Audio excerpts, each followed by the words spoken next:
What's up, Facebook?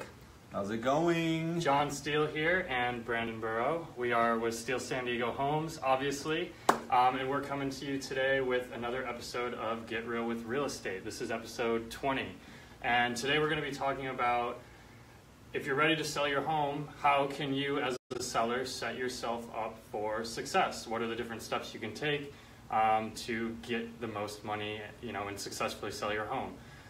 So starting off real quick, one of the first things that we're always going to suggest is find a great agent, and I'll kind of let Brandon jump off from that.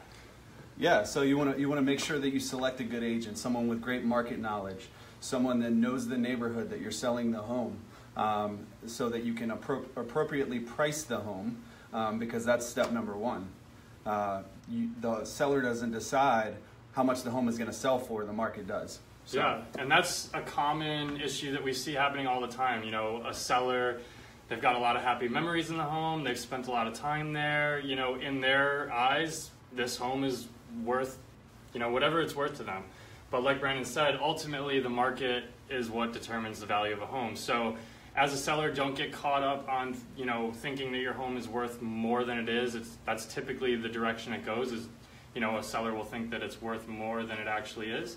And really kind of rely on, a great agent, a professional who works in that neighborhood, works in the area, who's in the field every day looking at houses.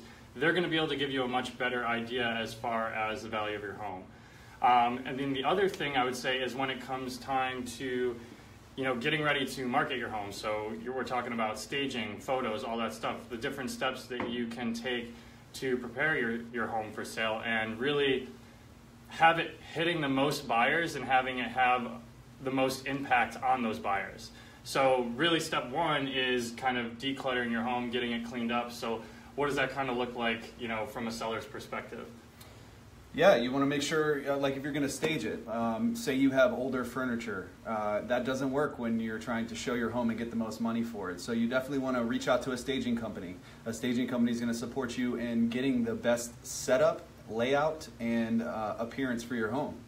So yeah, staging. Obviously, you want to make sure the home is, you fix anything that would need to be fixed in order for the new seller to want to buy your home, or the new buyer to want to buy your home. Those are two big things. Yeah, and I would say also kind of cleaning up clutter and personal items. A lot of, being that, you live in the home, you love the home, a lot of times you got, personal photos, family, all that stuff up. We're not saying you have to get rid of it all, but, kind of clean it up. Really what you want to do is put yourself in a buyer's shoes, and if you were walking into this house, would you want to move in? A lot of times, if you've got, every relative under the sun, hanging out on the wall and, all these personal things, like a lot of times buyers can't see past that. They're so stuck on that, like, this is your home, they can't really see themselves living in it. So kind of cleaning up in that area.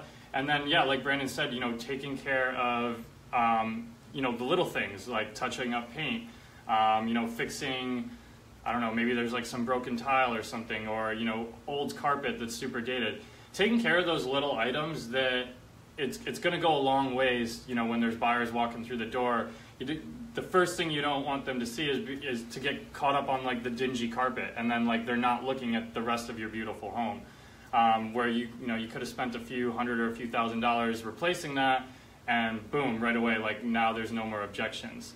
And on top of that too, I would say anytime that you're preparing for a sale, and if you think that you have big projects to do, things like kitchen renovations, bathroom renovations, any sizable type of project, I would encourage you to always run it past a real estate agent before you go into that. A lot of sellers are in the mindset that, oh, I need to do these things before I sell my home.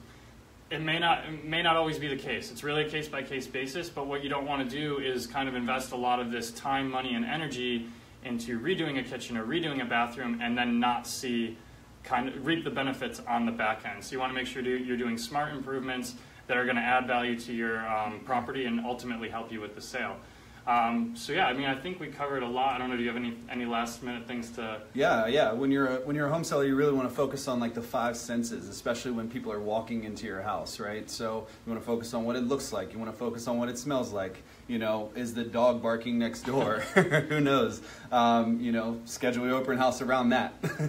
But just focus on the five senses and allow people to really get the full experience when they walk into your home. Yeah, definitely. Ultimately, again, it's just kind of putting yourself in the buyer's shoes, trying to figure out anything that might be a red flag or something that's gonna, you know, give them resistance or hesitation towards moving forward on your house, trying to figure out what those are and then how can we address them. That's ultimately the goal. So hope you guys found this helpful. Again, this was Get Real with Real Estate, episode 20. We'll have more coming to you guys on a regular basis, but thanks for your time. See you guys.